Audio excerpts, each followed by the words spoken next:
at times there are unfortunately people who think if there's an issue in the community, if we pretend that the issue doesn't exist, then magically it disappears.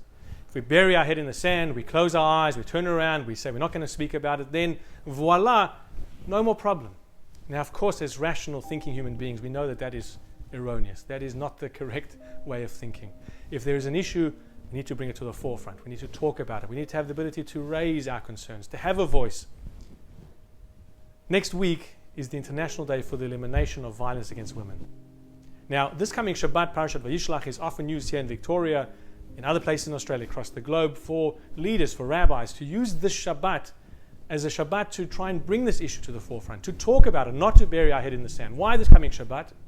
Because in Parashat Vayishlach, there's the infamous story, the sad story, the tragic story, the terrible story of Dinah, the daughter of Yaakov and Leah, who was violently abducted and raped.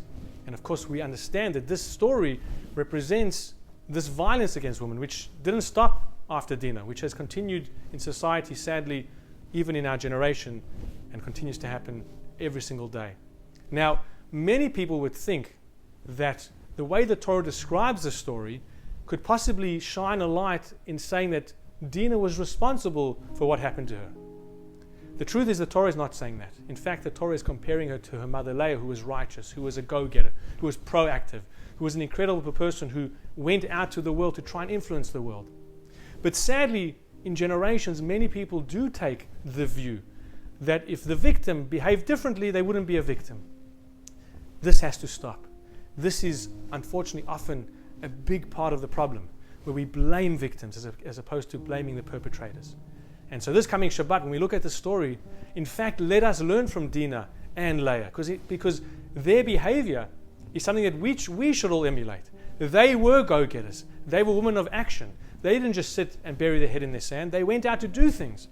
And so it's appropriate this coming Shabbat that we emulate their ways. And of course, we don't make the mistake of, God forbid, blaming victims. We have to support victims. We have to be there for victims. And so let's not bury our head in the sand. Let's talk about it. Now, you might think, well, what can I do? Well, I think just even having a conversation with somebody, calling out something when you see something is wrong.